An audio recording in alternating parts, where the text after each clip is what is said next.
Good evening. We're all set up there? Perfect. Okay.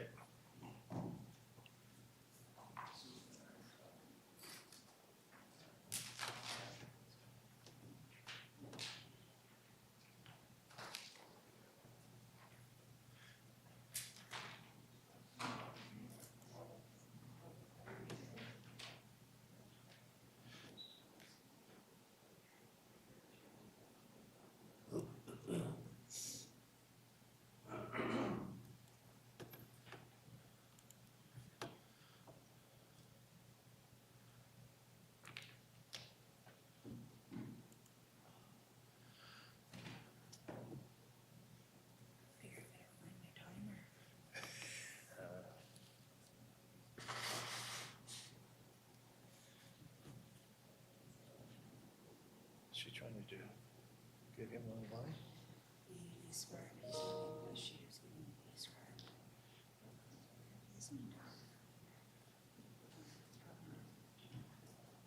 Do you take those iPads back from them? I think they do. I'm not certain, I don't know. Yeah, that's not your thing. Well, I think- All right, Jerry?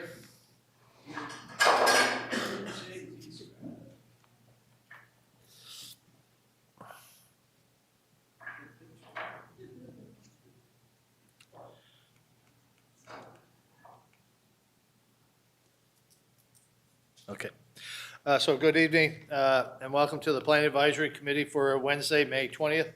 My name is Brad Mitchell and I'm the chair of the PAC. The Planning Advisory Committee consists of 9 citizens of St. John who have been appointed by Common Council to provide their written views to Common Council on planning applications, including amendments to the municipal development plan, zoning bylaw, section 59 conditions, the vesting of public streets, and the dedication or release of lands for public purposes.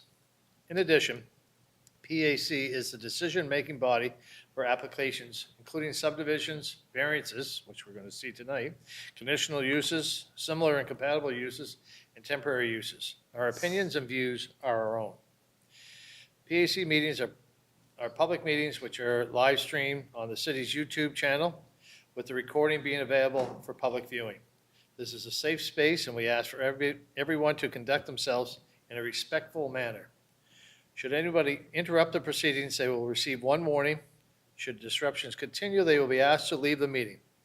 To ensure that the meeting runs without disruption, we ask those in attendance to please place their phone on silent. Members of the public, you are welcome to remain in the chambers to listen to the debate and decision of the committee. However, when your item is concluded, you may leave. Should you have any follow-up questions, please contact city staff. In the event of an emergency, please exit the Common Council chambers through the 2 doors and proceed to the lobby. Staff will guide you to the building exit onto Chipman Hill. Now let's move on to our meeting. The first thing is I'm looking for approval of the agenda with the minor change of we do not have minutes tonight. Do I have a motion? Terry? Phil? Any question? All those in favor? Opposed? Thank you. Next, we'll do the roll call. I'll briefly introduce members of the PAC as well as city staff present tonight. Again, I'm Brad Mitchell. I'm the chair. First, Vice Chair Phil Como, Councilor Jerry Lowe, Councilor Gary Sullivan, Blake Slattery, Jordan's not here, Terry Hutchinson,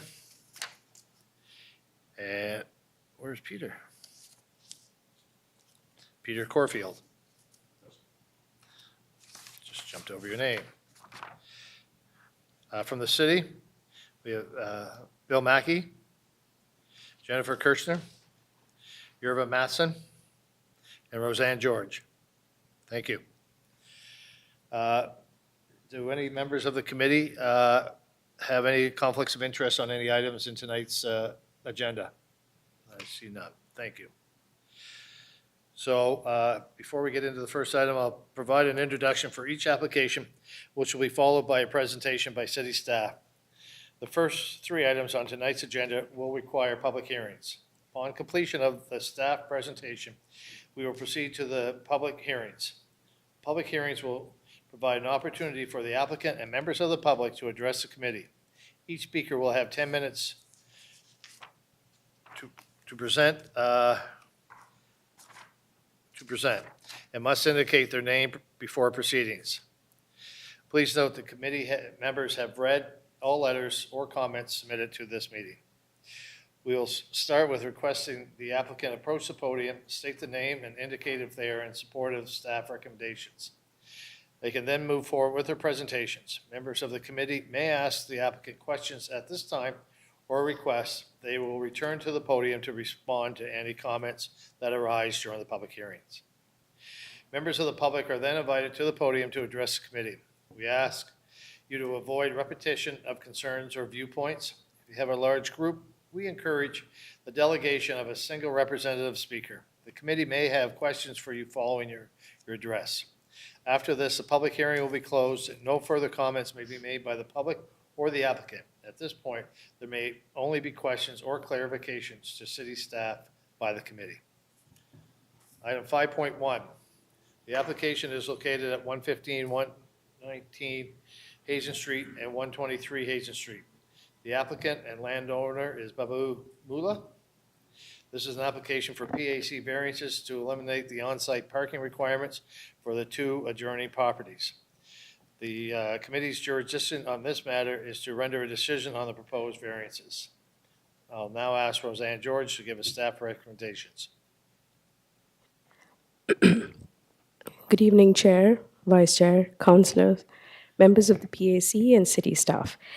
Thank you so much for taking the time to attend. We are pleased to present 115 to 119 Hazen Street and 123 Hazen Street, which is an application for a proposed PAC variance for two properties. Before you use an application for PAC variance to eliminate the on-site parking requirements for two adjoining properties, 115 to 119 Hazen Street and 123 Hazen Street. While it is presented as a single variance, the application comprises of two distinct development proposals.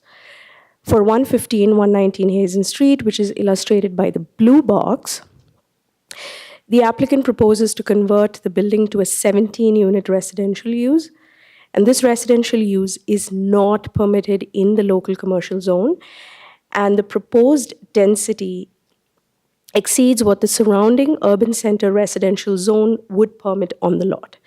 So staff are not recommending approval of the variance and are recommending that the applicant be directed to a rezoning application with any additional relief pursued through the appropriate size specific amendments to the zoning bylaw by the Common Council. And as for the adjoining property for 123 Hazen Street, which is illustrated by the red box on the screen, the applicant proposes to convert the existing garage to a takeout cafe, which would eliminate the only on-site parking on the property. So if this parking were to be removed, it puts the use of the principal building without parking even more challenging. And the use of the balance of the principal building has not been disclosed. So staff cannot assess the overall parking requirement on a partial use disclosure and recommend that the application be deemed incomplete and returned to the applicant for a complete submission, which would include the parking study. 115 to 119 and 123, they both are two adjoining properties on Hazen Street. Both are within the primary development area, and they are within the Central Peninsula Secondary Plan area, in specific, the Waterloo Village and Peninsula Intensification Area. 115, 119 Hazen Street, which is the one on the left of this red box, contains a mixed-use building that is currently unoccupied and has been for almost 2 decades. 123 contains a mixed-use building that houses an apartment and an office. The buildings are not designated heritage properties, but are locally recognized as emblematic of Hazen Street and the surrounding neighborhood. And for context, St. Joseph's Hospital is right opposite, so directly across Hazen Street to its north. So these are just some photos. You can see the existing building, which is the larger building, the 115, 119. The pictures on the right, so you can see the existing building 123, that is in relation to St. Joseph's Hospital, which is on the opposite side. And the third image is if you were to go west on Hazen Street with respect to these properties. This is the rear of the image on the top left is the rear of the 123 Hazen Street site. And you can see the one on the bottom is the access to the back. And then the third one is I have put it there just to see what the elevation difference is between 123 Hazen Street and the neighboring 101 Bayer Drive sites. The site itself is designated medium to high density residential within the municipal plan, as it is within the PDA, and permits a range of housing types with an emphasis on the provision of higher density housing forms. The site is currently zoned local commercial, which is intended for lands within the PDA to accommodate limited daily commercial convenience needs for surrounding residential neighborhoods and may also include dwelling units. The surrounding neighborhood is predominantly urban center residential with apartment buildings ranging up to a maximum of 13 units on the eastern fringes. As for the mailouts, they were sent, the neighborhood letters were sent to all residents within 100 meters of the subject sites on May the 1st. One letter was received in opposition, and that was included in the staff report. So the conclusion is that the staff recommend that PAC deny the PAC variance to eliminate the on-site parking in entirety for both the properties. For 115, 119 Hazen Street specifically, staff recommended the applicant be directed to a rezoning application from the CL zone to a residential zone of the applicant's choosing. And for 123, we recommend that the application be deemed incomplete and returned to the applicant for resubmission with full disclosure of what's happening and a parking study as well. Before I conclude, I would like to note the artifact wherein there is a mention of having 2 commercial units on page 3 of the analysis section in the report.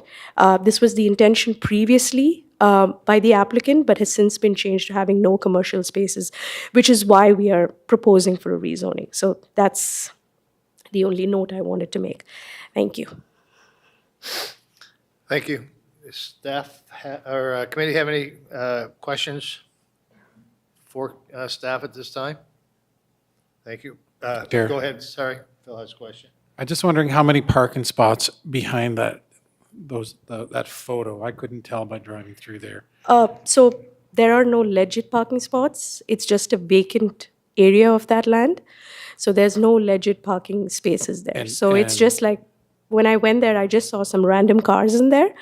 So that's Is there for 123 is there a Hazen Street. proposed amount of parking behind that? So that would depend, because right now the applicant is only having the garage as the one parking spot. So that's kind of why this is the problem, because none of the others are actual parking spots. Those are just cars that just go there. So it's about removing that just one parking spot. So that's where the issue is, yeah. Okay, thank you. Yeah. Thank Thank you. you.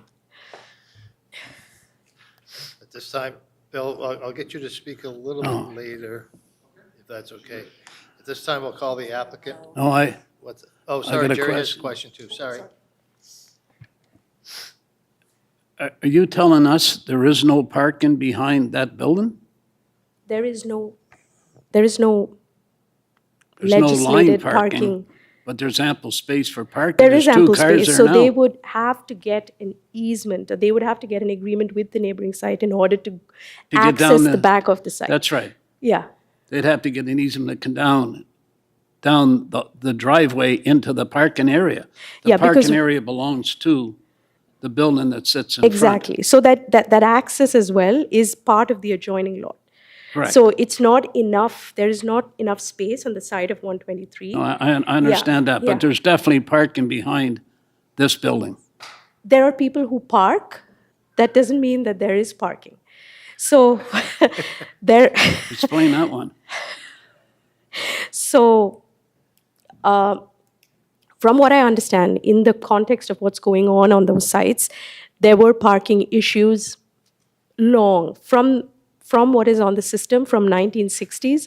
There have been parking issues, and the previous landowners were supposed to provide parking, but never went ahead and did it. So they were supposed to get agreements from the hospital. Later, they didn't get those. So parking has always been an issue, and right now the applicant is asking to use parking on a neighboring parking lot, but then in that case, that'll be a renewable agreement, and if that is not renewed, then parking will again become an issue. There's parking in the back, but they can't get down the driveway to get to the parking because it's owned by Horizon, half the driveway, a portion of the driveway, correct? Correct. But there is parking. If you had a helicopter and dropped them in there, there is parking, right? Jennifer, do you? Okay. So theoretically, you could develop parking behind there.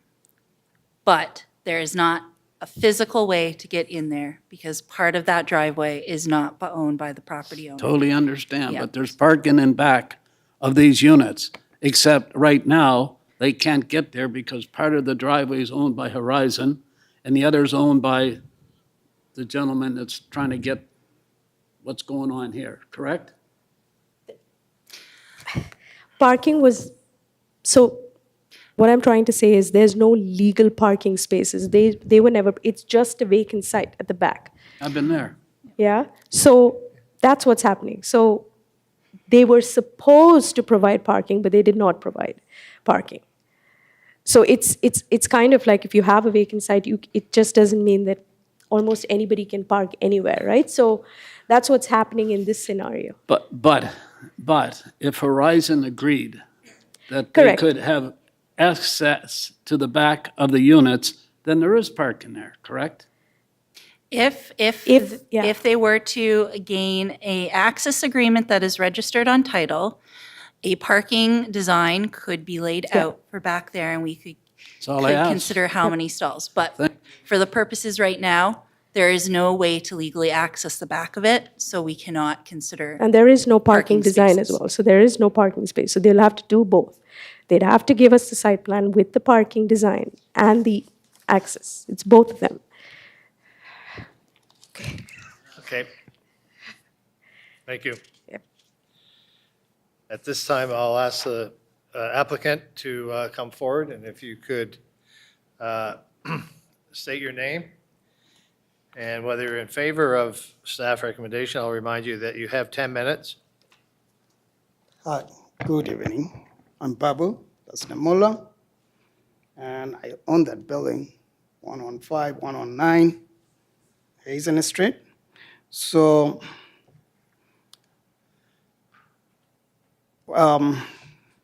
this building, first of all, is a problem in that neighborhood.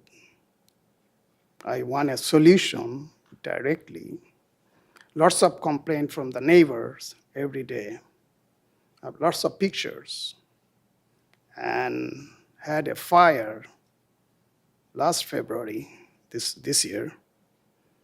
It could burn the whole building.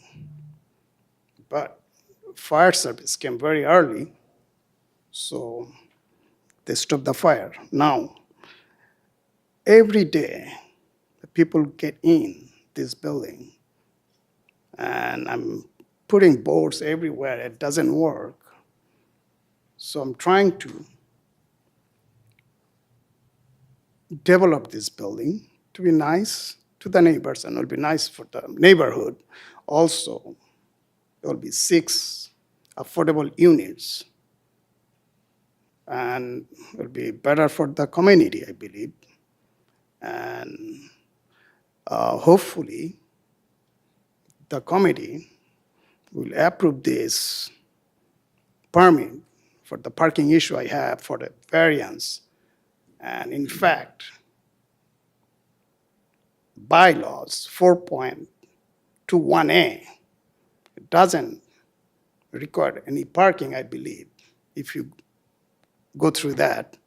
So hopefully, you can work together, solve this parking issue. Also, I'm getting leads. The gentleman right here, his building is right there. He's gonna lease the parking. I had an agreement with him, and it'll be renewable after 2 years. Also, I'm trying to contact with Horizon Health to get the easement. I spoke with Mr. Justin Thinker. He's working on it. And to get that easement back of that building, 123 Hazen, that is the coffee shop she was talking about. And by the way, the coffee shop is for the hospital staff.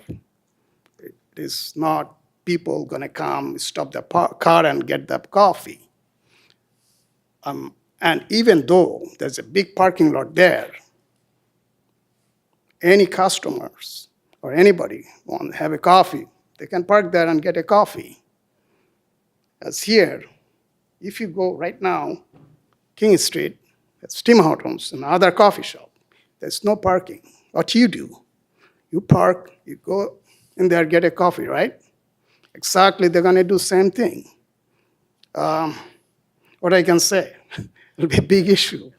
I also, hello everyone. My name is Shabahat. I'm here representing Babu. I just want to make a quick comment regarding a staff member mentioned that there is a suggestion for the rezoning because we could not allocate the commercial units. I think there is some sort of a confusion there. Actually, there is an allocation, so we are aware that if we are able to put a minimum one commercial unit at the main floor, which he is willing to do, which is actually part of the plans, and we can supply the revised plans if needed. So he is willing to accommodate one commercial unit. In addition, there will be 17 units that he are proposing in that building.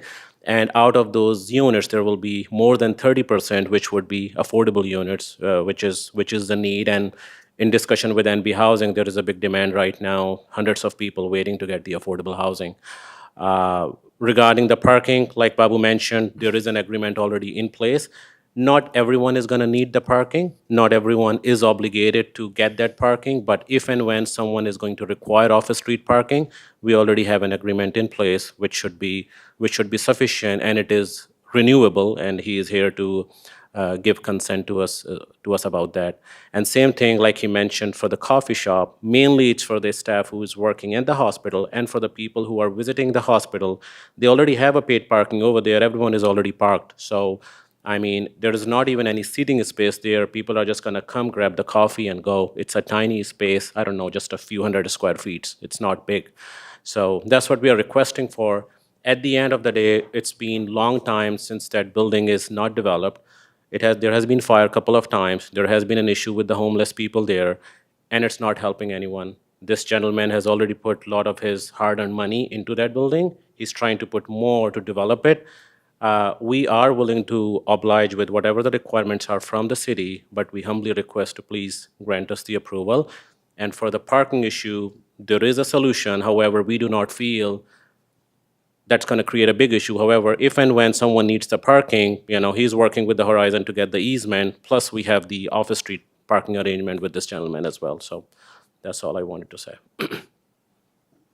Thank you. I'm Mike Wochuk, on One Bayer Drive. I've got at least 12 parking So are you spots. just coming up to speak in favor or against? In favor, in favor. Okay, so we're going to ask for that in a little bit, okay?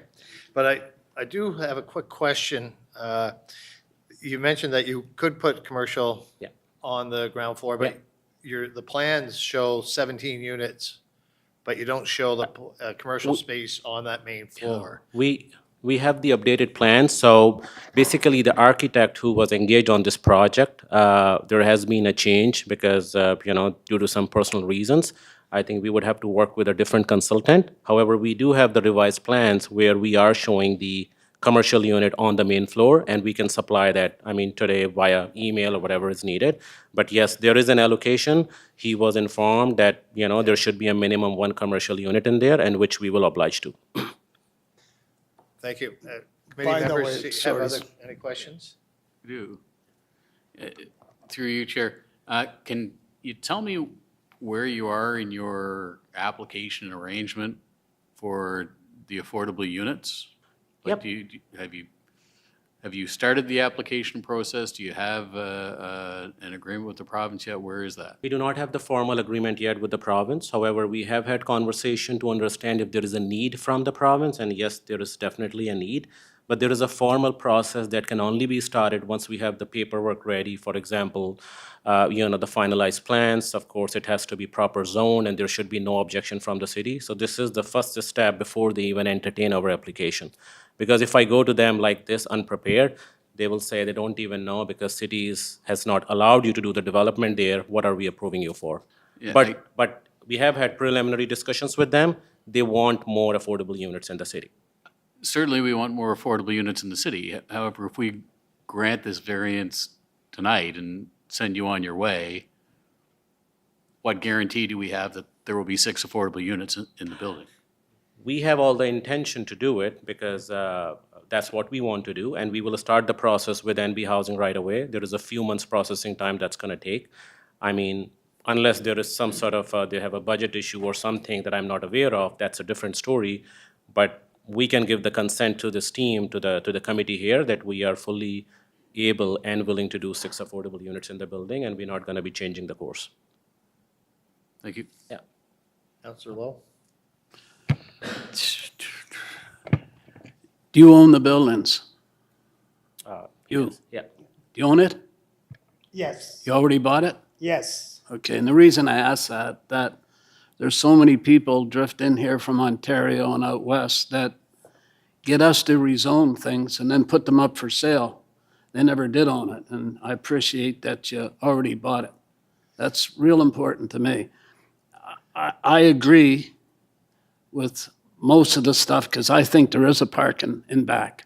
And I think that Horizon will eventually give you the rest of that parking lot to go down. I'm looking at the parking in the pictures, all kinds of parking in back. Yes. It's got to be lined. And if that happens, then you don't have to use the parking lot at the end of St. Joe's, which belongs to you, I believe, right? Like you mean? But getting back to the 17 units, like I like to separate the two buildings.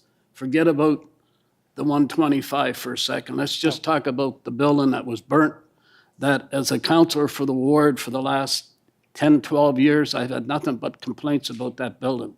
It's been unoccupied for 20-some years. It's burnt many times. I've had nothing but garbage in the back that had to get cleaned up. And it's a burden to all the people up there. And I've talked to the people because that's the ward I represent.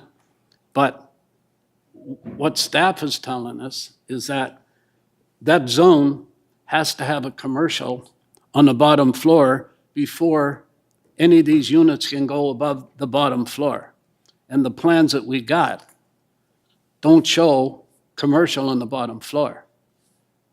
Okay, but So was that explained to you or the architect or whoever drew up these plans that that zone has to have commercial on the bottom floor before? sorry, sir. I you're think in September last year, when they applied, that drawing has 2 commercial drawing in there, 2 commercial locations, yes. That building had one 5 has 1 commercial, and then 119 another commercial at the beginning, initial application was. Then I was thinking that as a commercial difficult will change to all residential. But initial application had, I believe, 2 commercial. So I'm gonna go back the initial application. See, my problem is, like as I represent that word, I don't want to lose.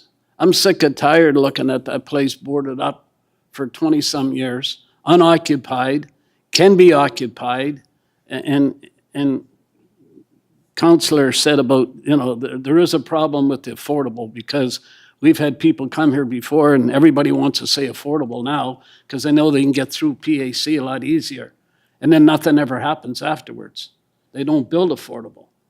And then we look like idiots when we already passed it at PAC. I think my intention is affordable. It's because the rent I'm looking for. You're not fighting with me, by the way. No, I'm just All right, get that straight. No, I think again, sorry, speaking on his behalf, he has full intention to do affordable, and if there is any sort of consent he can give to this committee to give extra assurance, I think he would do so. Regarding the plans, I would go back again, because I have seen myself plans since yesterday. We do have the commercial unit allocation. I think the plans that were provided initially, maybe that was the plan back then. However, he has all the intention now to do the commercial unit on the ground floor. So we can supply those revised plans. No, it's not to me. I'm just a member of PAC, but my problem is I don't want to lose the development of the building. First of all, because you bought it. You've already paid for it, which doesn't usually happen around here that way, especially people coming from that big province there in Ontario, right? But we're told that if there's not commercial on the bottom floor, you can't build up. So we can take that into account when we're ready to make recommendation on this. Oh, well, can PAC approve, can PAC approve 17 units for that building without commercial on the bottom floor, Ms. Ketchner? But he's saying he's going to put commercial on the. So, go ahead. minimum of 50% of the first floor has to be commercial.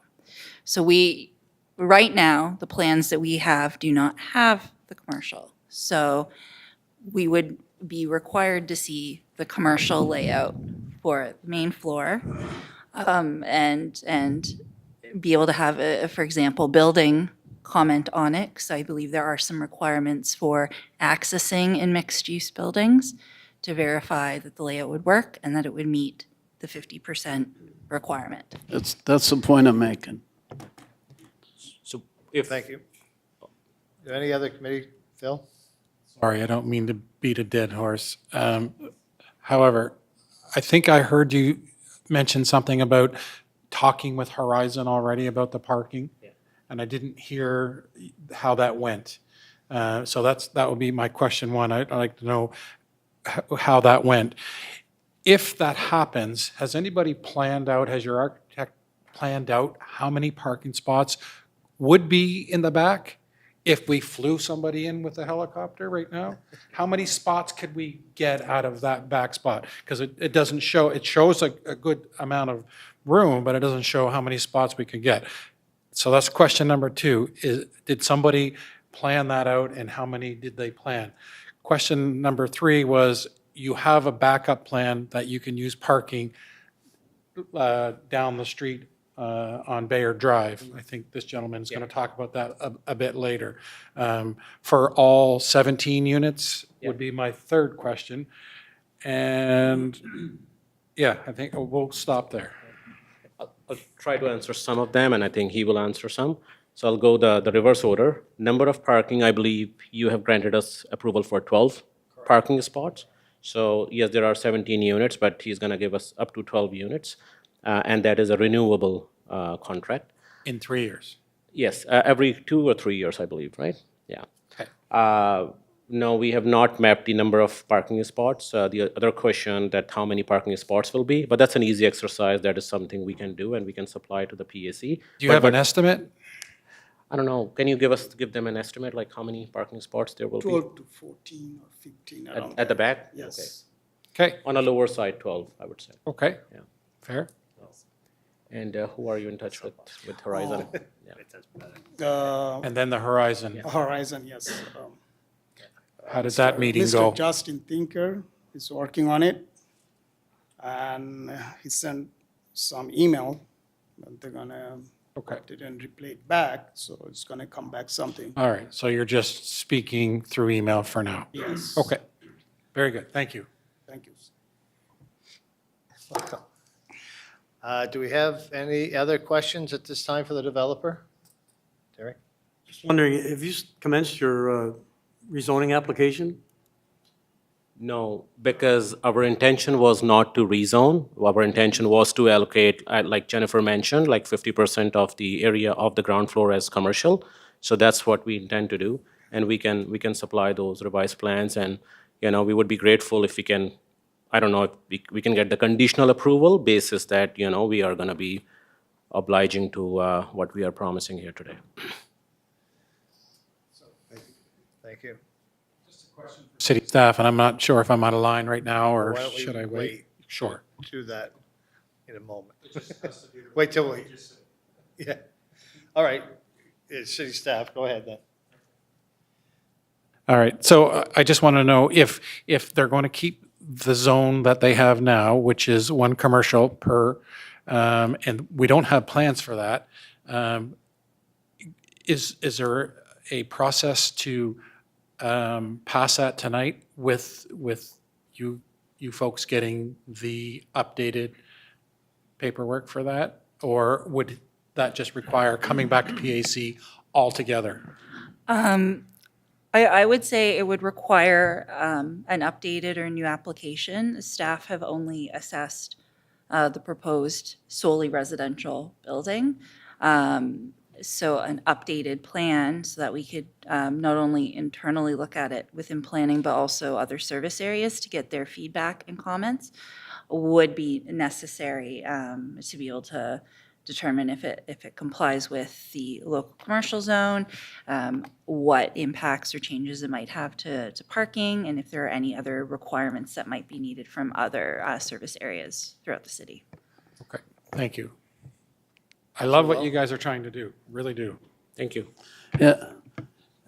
And to piggyback on what Phil said, like, you're telling us that they got to come back here to get rezoning for the building. Like, in my mind, I separated the two. I left 125 off when I'm talking about. I'm talking about the building where there's parking in back, enough of it. For the 17 units, do they got to come back here and ask for rezoning to do residential on the bottom floor? I guess that's, Rezoning, it's a variance. pardon? It's not rezoning, it's a variance that they've requested. No, but do they have to come back to PAC?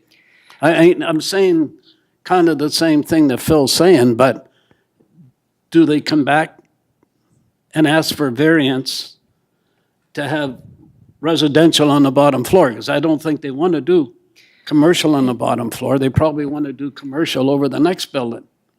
So what we have received for the larger building, 115, is solely residential. Yeah. If they only want to do residential, they will need to rezone. But now they have indicated they would like to do commercial on the ground floor. We would need to receive the plans for that so that we could review them. They wouldn't need to rezone if they're having the 50% ground floor commercial. That's what I said earlier. Do they come back here ask for rezoning if they just wanted to do residential on the Yes. bottom floor? That's the question I'm Yes, asking. they would need to come back, they would need Here, to that's what apply I for said. rezoning and go through the So- process. What's this deal about, it used to have to be a year before you had to come back and Well- make 50% change or something? Is that still alive, or? That is if someone applies for a rezoning, it's denied at council, and then they apply to rezone the same site to something very similar. In this case, we have not received a rezoning application for this site period. So it would be a brand-new, first-time application that would have to go through the circulation and review process.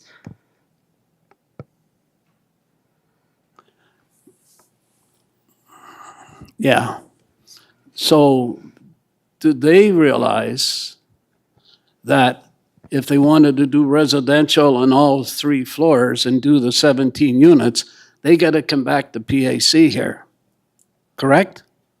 I'm saying that. Are you shaking your head yes or no? I have not spoken with them, but it would be a separate application. But they are now saying that they want commercial on the ground floor. Yet we don't have plans for that. We do not have plans for it. So where does that put these people? If they would like to have commercial on the ground floor, they need to submit the plans that reflect that for staff to review and consider. If they choose not to do that and they just want to go ahead with residential, they need to apply for a rezoning. Oh, I understand, but I mean, it's just that, like I said earlier, I don't want to lose the units in that ward because of the problems I've had with that building for 20-some years. So if, well, let Gary go and then I'll. Councilor Sullivan? I think we're getting way off of where we are in a public hearing. We've got the application in front of us, that's the application in front of us. I kind of like more of what's being described. Part of the parking problem that we're being asked for the variance for tonight seems to be the solutions in the works. The commercial ground floor issue seems to be in the works, but it's not the application we have before us. So how about we zip through and finish, well, not zip, but how about we finish with the application we've got before us? And then if we have recommendations at the end of it, we can do that. But I think right now we're into the what ifs, but we need to focus on what we have. And I just wanted to say that, like I mentioned before, so we have all the intention to do the commercial as required. We would rather not pursue the rezoning application. Is there a way that we can get some sort of conditional approval today, so at least we can get rest of the work underway? I understand that, like Jennifer said, there would still be need to be everything to be reviewed, make sure all the technicalities and everything is in good order. We will keep working on it, but at least today, if we know that we are on the right path, we can get the ball rolling on rest of it so that it's not delayed. Because he's not even getting the insurance from the companies because of the fires and because the building is abandoned. That's a very big loss on his end, and it's a big risk. So we really want to get this developed as quick as possible, and we're looking for some sort of assurance from the PAC members today that yes, if you provide us these three things, it should be good to go. I mean, that's what my request is, so, from everyone. So after the committee will have a discussion when the public part of the meeting is over. Okay. And then we may or may not make the staff, make recommendations to staff Okay. in regards to what you just requested. Thank you. Do you have another question? I have one more. Can one building be started before the other one is approved for you folks? One of the building is already occupied, and we are just trying to do the coffee shop. That's a garage which we are trying to convert into a takeout coffee shop. One's already being done. That's currently occupied, but we're just trying to convert the garage into a coffee shop. Right. And then the other building is fully abandoned, and that needs to be redone. So, yeah, I mean, So it depends on things what- can continue regardless what happens tonight. Things will continue. I don't think so, because No. we need approval on both the items. Okay. Regardless, Okay, yeah. gotcha. So to clarify, PAC, these are two separate properties, they are adjacent and requesting a very similar items. PAC can render a decision on one of the properties, because they are technically separate buildings. So that is an option where a decision can be rendered on one. I'd probably want to confer with my colleague Bill about tabling, if there is a desire to table until more information is provided for 115 or 123 regarding things like the access agreement, the commercial main floor. So there are a few options available once we finish the public hearing portion and get into the discussions. Did have a question about the 123. You mentioned that there is an occupancy. Is there any, how many units are in that building? Units are in the 123? Three. There are three, and is there any commercial in that today or not? It's just 3 units, and by the commercial would be the coffee shop that you'd be. Which is currently a garage, which we're trying to convert to a coffee I see, shop. okay. Thank you. Thank you very much for the applicant. At this point, I'm going to ask if you'd like to speak for or against. Thank you. Yeah, we'll open it to the public at this point. Yeah, so my name is Mike Wochuk. I own One Bear Drive, and I'm in favor of this development. I do not like seeing an abandoned building in the area. Waterloo Village around where I am is difficult. There's a lot of break-ins. Just having one less abandoned building would be great. More density in the area would be perfect, and I'm willing to lease 12 of my parking spots to make that happen. So that's all I have to say. Okay, thank you. Do we have a question for him? Just 1 second, Mike. How far unit are the parking spaces from this building? I would say, in terms of feet, maybe 300 to 400 feet, Oh, okay, so it's very close. very close, I mean, walking distance. Okay, got it. How many parking spots are you, Do I currently have? Yeah. 40, 14? 40, Oh, 40. yeah. What about for those folks? You're willing So I was to gonna at give them least- 12, I've got 25 12, okay, tenants, gotcha. so I'm renting them to nurses at St. Joe's right now, month to month. I would just transfer over that to, Don't do that, my wife's one of them. what's that? No, but I mean, Okay, yeah. this is Yep. good for the area, right? Yeah, thank you. Jerry, have you got a question for him? No, or- I got a question for you. Like if we have a discussion afterwards with Jennifer and Yeah. the other gentleman, should we not be asking the applicant what the best thing for them to do? I mean, I think I understand that we don't have plans for commercial in front of us. They're adding commercial so they can get the units above the bottom floor. Time is essential for them. He owns the building. He's not doing what others people do. He owns a building. But if we come up with a decision as a group, it might not be the best solution for him and what he wants. I mean, I think we should be servicing the applicant as to the best solution that's legal. I mean, it's got to be legal, I understand that. And I understand that we don't have plans for a commercial unit in the lower number of the two buildings. I separated them in my head. But we come up with something that won't work for him, he goes back to Toronto, and that building sits there vacant, and I gotta look at it for another X number of years, board it up, and it's not right. Simple as that there. I just think that they should be, after we get done talking, that they should be involved as to what's the best for the applicant. So my suggestion is let's have the public meeting, see if there's anybody else who wants to speak for or against, and then we can have a discussion before we close off the public hearing so that we can bring the applicant back up if we have to at that time. So if there's anybody else that would like to speak for or against this application, please come forward. Second time, is there anybody that'd like to speak for or against? So at this point, let's have a discussion on what we would like to do. And we can bring the applicant back up as we figure out how we would like to move forward on this. Yeah. Can we get the options from staff, like, before we spend a lot of time talking about stuff we may not be allowed to do? I think we have so many mics on at this point. So there are essentially a few options. You can, by all means, deal with each property separately to start with. So you can have a discussion and make a decision on 123 and a separate decision on 115. You can approve, you can deny, you can also table. So as you know, in the past, we haven't encouraged tabling regularly. But tabling can be helpful if there is additional information needed in order to be able to assess the application and render a decision. So that is also an option for one or both of the properties.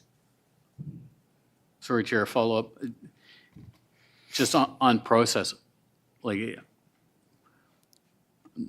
I'm kind of stuck in the middle. I like everything that's been said, but we don't have it in front of us, right? Like, the question we have tonight is variance for parking, but they've solved part of the parking problem, right? So if we were to table and they say their plans are ready, like, how quickly can we get this back?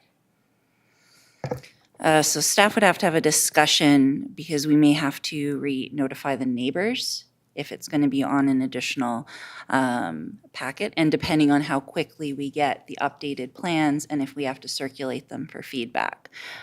So it wouldn't be a matter of us slotting them into, there would be some legwork. So it would likely not be the next PAC, and I'm looking at Bill, it could possibly be the one after, depending on what we're seeing in the submission and what feedback we get from service areas. Can we make, go ahead, do this and then with conditions of the agreement with the parking so that we see some of these things in writing and say like, we approve this if we get plans for commercial that meet city staff? Or did I explain that well Yes, enough? you did. I'm just contemplating. You guys are asking me a lot of questions tonight. You're supposed to be up here, Bill. I think that is an option. You'd need to be very specific, and then there would be the risk that if there issues arise, that if they can't meet all the conditions, then the variance would not be eligible. So, for instance, if there was a condition for the 2 ground floor commercial, and the plans they've submitted require changes for building code, it may not be feasible. We wouldn't know that until we have plans ahead of ourselves, nor would we be able to get the feedback to provide to PAC about issues that might cause challenges. What could be done, you could have a condition approval with a reduction to parking, subject to them providing a registered agreement with the adjacent property for access and providing that as proof as part of the permit. That would be something that would be feasible with a very, I guess, straight line to what would be a check mark for a condition. It can get tricky with things where there could be building code or, for instance, subject to X number of units being affordable. It would be outside of, it would be subject to another entity or another level of government being able to give them the approval in order for them to meet that condition. So that's why in some scenarios, tabling provides an applicant time to resolve some of those questions and come back with a solution so that PAC can assess the whole scenario. Okay, so I have a whole lot of green lights and 1 red light flashing, so I'll start with you, Phil. Yeah. This is a question for city staff. They talked about, and I know the rules are 1 spot per unit, and then for commercial, it doesn't specify how many for commercial. So that's question 1, how many would that be? Question number 2 is they talked about the Tim Hortons uptown on King Street. Is that a precedent that we should be looking at? Like how did they get away around that parking as well? And I guess any commercial business, not just Tim Hortons, but any of them. And my third one would be if we only have 12 parking spots allowance at the end of the day from 1 Bayard Drive, is that something that PAC would consider giving up those 5 extra? Is that a percentage that we could talk about? So there you go, sorry. Okay, so I'll start with the Tim Hortons question. King Street is in the parking exemption area, so it is not required to provide any parking. And that was established as part of the Central Peninsula Secondary Plan and other studies. So that area has ample street parking for commercial tenants to use, so outside of the residential parking pass system, as well as public parking lots that people can use.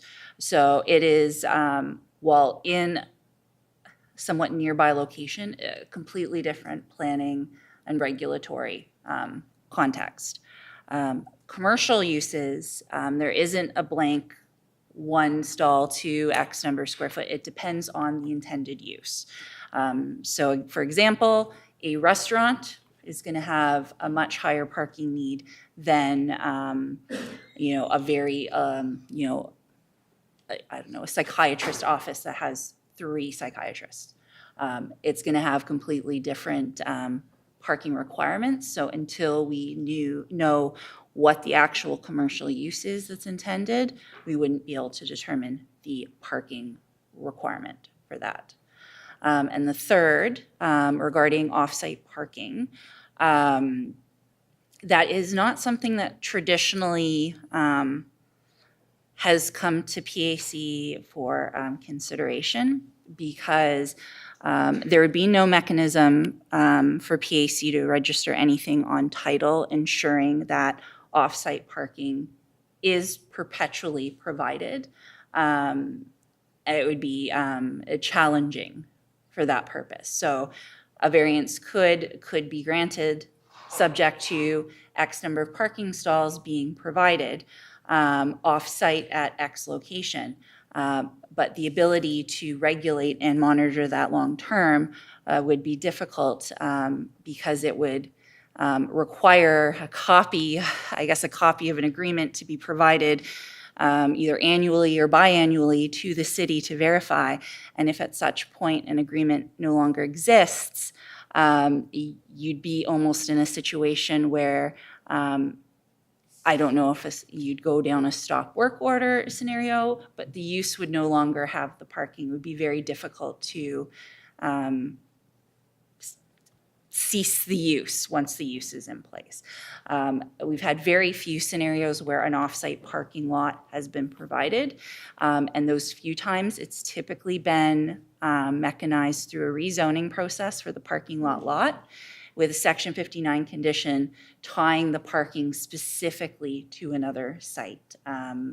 There's one of the theaters is the one I can think of that has a parking lot that serves another business. It's across the street, but there are very specific conditions registered on title through the Section 59 process that ensures that parking is dedicated in the long term for that use. Blake? Two questions for you, Jennifer. The first one is around the tabling process. So going down that path, if I understand it right, that leaves the application essentially open.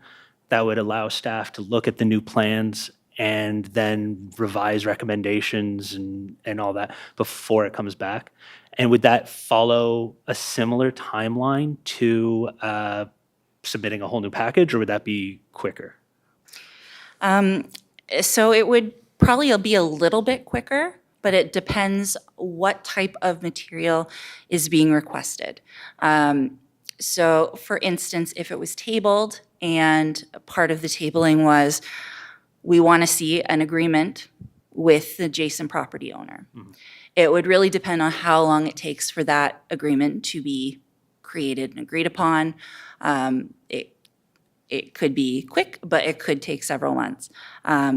If there are other changes, if a plan for the parking area, it would really depend on how long it takes the applicant to prepare the material, submit it, and then staff to make sure we have enough time to circulate, update, and meet our legislative requirements for advertising to get it back in Thank place. you. And my second question, so with the package today, the variance exception being asked for is around the parking.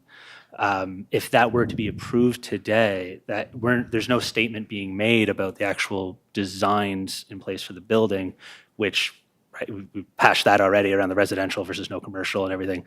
Plans as they stand, this approval wouldn't impact that, the fact that they're not rezoned for pure residential.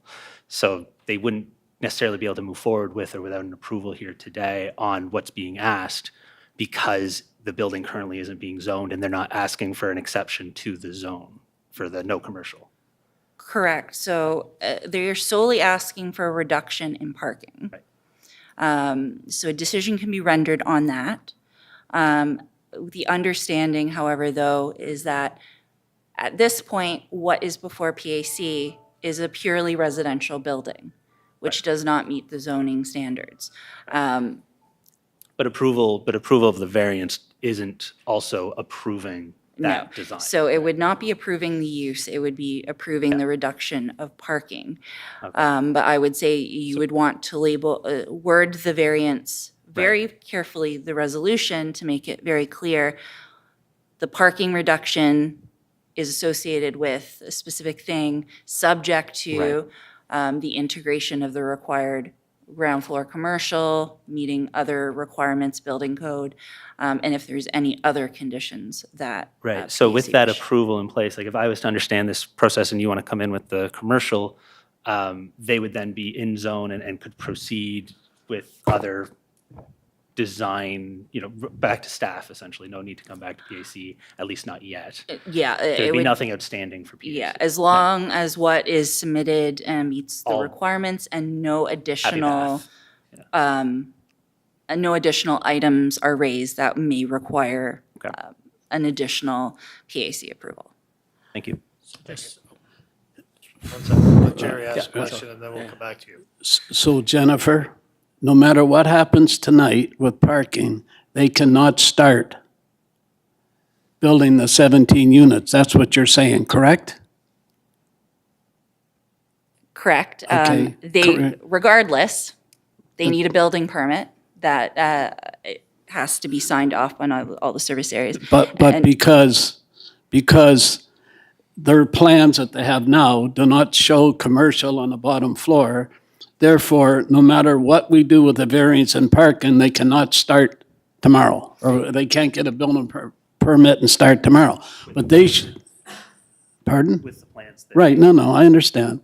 So they should know that if they gotta go back and if they don't want to do commercial where they're gonna do the 17 units, they gotta know that it'd be another 2 or 3 months minimum before they could ever get approved to put a nail in that building. But they should know that.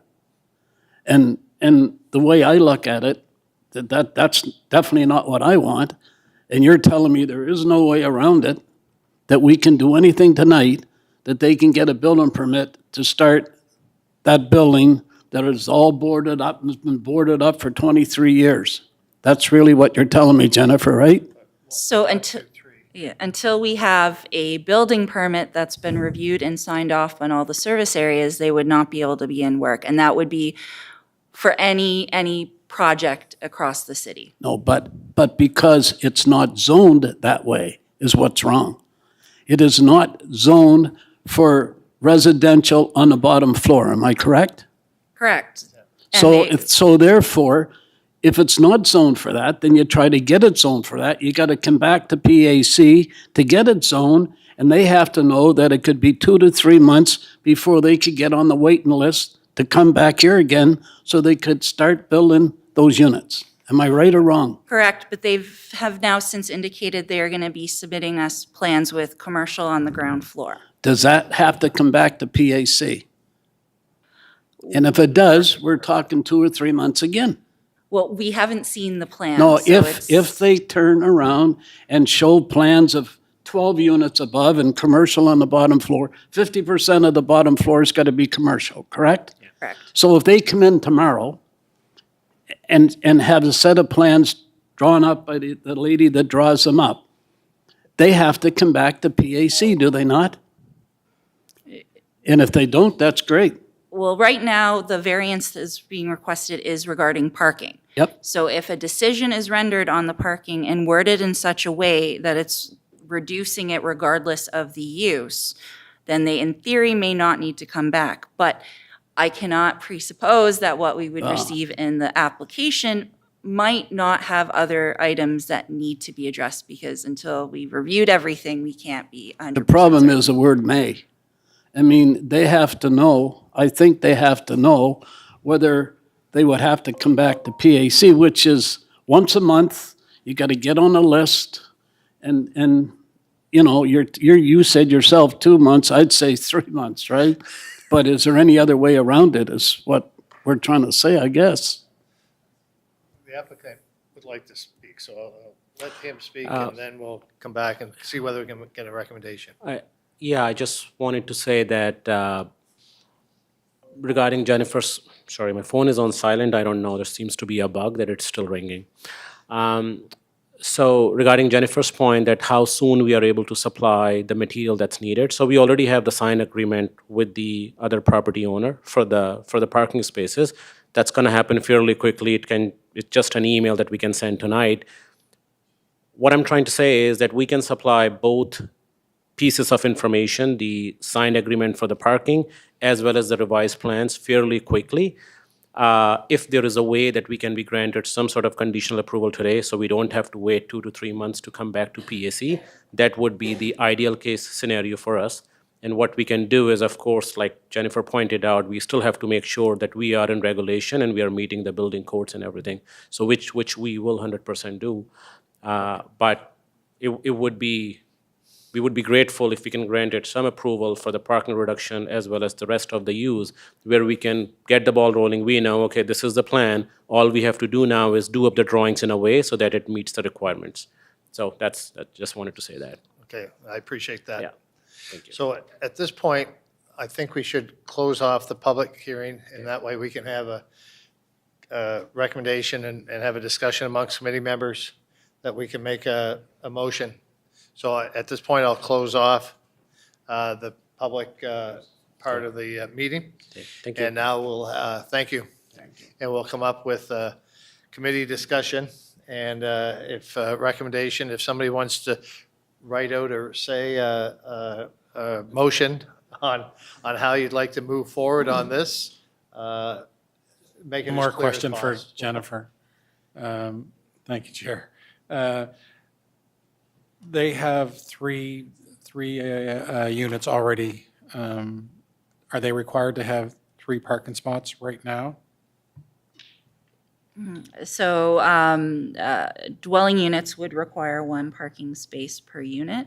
The reduction area would reduce it to 80% of the total. In the case of 3 units, that would come to like 2 point something, so it would still be 3.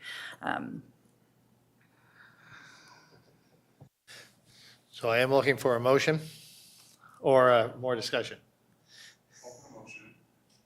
So is this a recommendation for myself? I would like to see we approve, and I would like to see us, given the parking contingency that they have for the units in 115 to 119,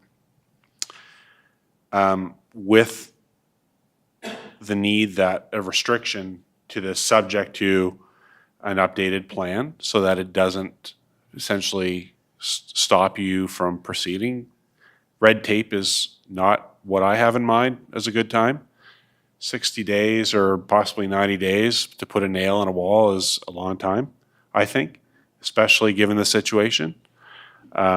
So whatever we need to do in a wording wise to say, I'll reduce or lift the restriction on the parking, and given the contingency on for those units to park elsewhere, that we approve the plan, given that they will submit a new plan that shows those commercial units as being, that way there we're not into the restrictions of trying to rezone. It meets the zoning criteria.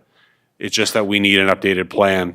It's almost as if, had you brought a proper plan and submitted it, we wouldn't be talking about all this tonight. Do I have a seconder for that? Just trying to, yeah. So are you proposing a variance to reduce the parking subject to conditions? Yes. And the condition is an updated floor plan illustrating the parking and proof of alternative parking arrangements. Now, are they to be in perpetuity? No, I mean, nothing's in perpetuity. I mean, so So for 2 years, an agreement for Sure. off-site parking, and Yes. then, So I want to see us remove the restriction on the parking, subject to them submitting new plans showing that there's commercial space being provided. The plans that they provided don't show that. I want to see plans that do. And then we're good. okay, so no conditions for alternative parking.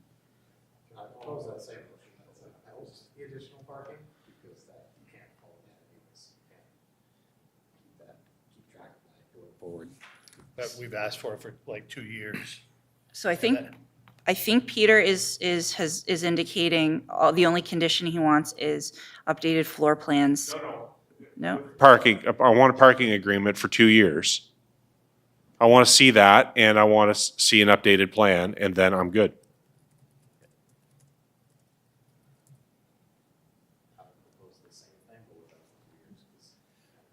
let's just see whether we get a second Sure. for Peters. Councilor Wall? On that, I understand everything. I like that. Is that allowed, what he's saying? And, because that's not going back to PAC. That's going into staff, and these guys sitting there shaking his head, saying that if they can come in with the right set of plans of commercial on the bottom floor, he's already waived the parking, they can go, he can give them a letter in 2 minutes sitting here. Then is that okay to be done without coming back to PAC? That's my question. As long as the plans meet all the zoning bylaw requirements. So if we were to get it, the plans, maybe going through building, they can't do it, they can't do the commercial, then the variance would no longer be applicable because they wouldn't be able to do just residential. to be- They would meet have to city standards. rezone. That's exactly what I'm saying, is all those restrictions are met, everything is fine, then I'm, Okay, so we have Jordan, we have a motion and a seconder on that. Right, you second that, Jerry? I'll second it if, say it again, like it's going to stay in-house, right? Is that what you're saying? Like it's going to be done in-house with you people, correct? Yes. And then the building inspector will no doubt go over the plans that they have drawn up for commercial for that. Yeah, so essentially what would happen if this motion was approved is that the applicants could go away, prepare building permit drawings, submit them, staff would review them, verify that they're meeting the commercial requirement, verify that we have a 2-year parking agreement. As long as those things are in place and building signs off an infrastructure, they would get their building permit. So the alternative is for them to come back to PAC, ask for residential on the bottom floor, and wait the 2 months or 3 months, correct? The alternative would be they would apply for a rezoning. Zoning. Okay. Okay, so I have a motion, I have a seconder. Any question? Yep, So if, and I love everything that you folks are doing. I think we all do. I think that's why we're trying to work through this, because we don't like the red tape. We like the 17 units. And it really is, we're setting a huge precedent here, and that's what I'm afraid of. We're essentially saying 100% of parking is going to be okay to not have. So that's a pretty big precedent. I guess my question would be, after the 2-year, Mike says, I don't want to do this anymore, where are we and where are they? Based on what is proposed by Peter, they would not have to provide any alternative parking arrangements after 2 years. So there would essentially be no parking for those buildings, regardless of the commercial uses or anything. Precedent on that anywhere in the city? Outside of fully affordable, and even the fully affordable tend to provide on-site accessible or barrier-free parking spaces. It would not be overly common, except for maybe the occasional smaller scale building in like Lower West or parts of the Uptown, but I don't know if I know offhand any building of this scale that would have 0 parking provided. For 17 spots? Yes. Yeah. Yeah, I guess that's my only hiccup. got a motion, I got a seconder, question? Anybody else? What's it? No. So at this point, we'll put this, what we haven't discussed at all is the coffee shop, that we just assuming that we're approving the plans for those. Is that the way that the coffee shop is a go? Okay, I just want to make sure that Sorry, I thought that would be a separate motion. it's all one, isn't it? But there's 2 motions in the package for this. So it Yeah. would be separate, but the way Peter presented it was for the whole thing. For both, for all of it. So we are dealing with the 117 and 123. Okay, I just want to, so then we're not putting in any conditions in there in regards to them coming up with an agreement with the Horizon for that thing. Amendment, I was just going to talk about, can we add an amendment to that, that the talks continue with Horizon in hopes that we get some of those parking spots back? Because So if he doesn't get it, what Because if happens? Mike and the applicant decide that they don't want to do business anymore, then we have an issue. And we have a pretty huge precedent that we are establishing tonight. So I guess that would be my amendment, would be talks continue with Horizon for, I guess I'm putting it space. to you guys who made the motion to amend that. Did you capture that, Jen? That makes Just one sense? second, Blake. So we're going to add that? As an amendment. So I think, An agreement. so I think the question would be, a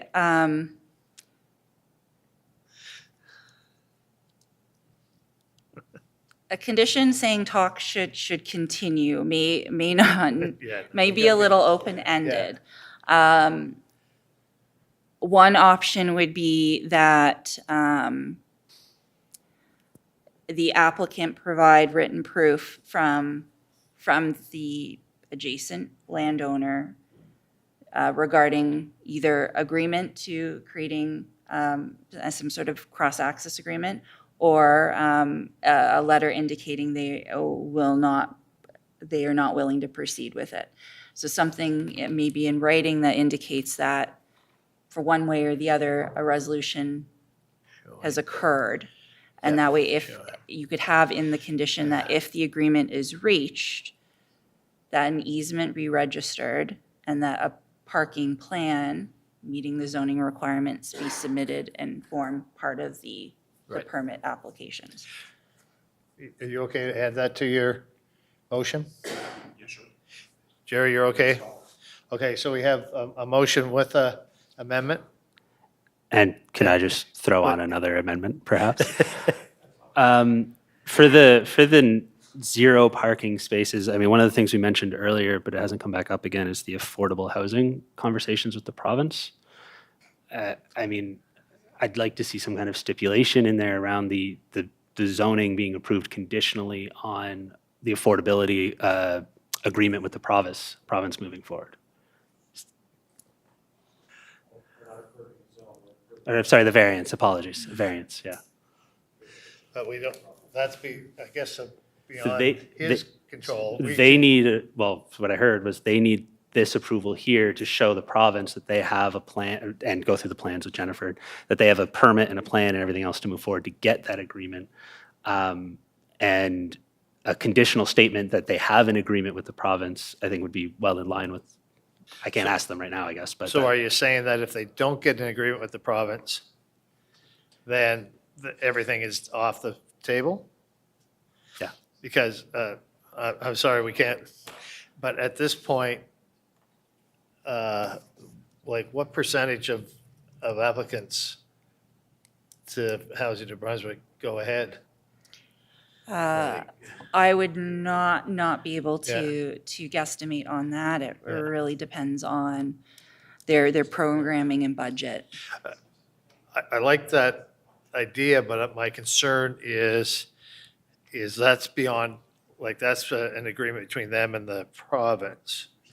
We could ask them for a letter showing that they've made an effort. Jerry, you've got something to, I mean, that does set a precedent. If Yeah. we're saying that you gotta have it done, then there's a lot of buildings not gonna be built, right? Yeah. But I think by you saying as long as they can prove a letter's been sent to the Board of Health, you know, yeah, as a letter's been sent, then that'd be enough. But if we say you gotta have an agreement, yeah. then that is setting, like, So my suggestion would be that they show us that they have made an effort, that they have put an application in. Okay, Jennifer? All right, so there's 4 points of this motion. We're going to give them all back. Do you want to read it back, or do you? Yeah, have I notes will, here. I will give my best attempt here. So the motion is to reduce the parking requirements for the two properties to 0, subject to the following condition, that the applicant submit updated floor plans illustrating a minimum 50% of the ground floor as commercial space. They provide a copy of a parking agreement for 2 years. They provide written confirmation that either an arrangement has been made with the adjacent property, and if it's a positive arrangement, that they prepare a cross-access agreement or an easement agreement and register it on title, and submit a parking plan for the rear of the property to be developed. And then the last is provide proof of an application to the province for affordable housing. All right, so that's the motion. Any question?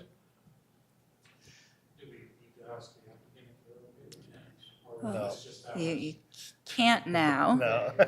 Um, Because we closed public hearing and stuff. So at this point, we hope we've done everything that we can for the applicant in order for them to move forward on this project. So at this point, I'll ask for a vote. All those in favor? Those opposed? The record show that it was unanimous. Thank you very much. That was, well, Can I just, could you, the public hearing's over, fair ball, could you or Jennifer explain to them what's in that motion? Because there is a lot in it that they have to do, and they should know what they have to do to be So- successful. I'll just clarify. So you've been given the reduction. What you now are required to do is prepare updated floor plans, so prepare your full building permit package. The building permit package must show a minimum of 50% of the ground floor being commercial space. You must provide a copy of the parking agreement with Mr. Wowchuk as part of the application.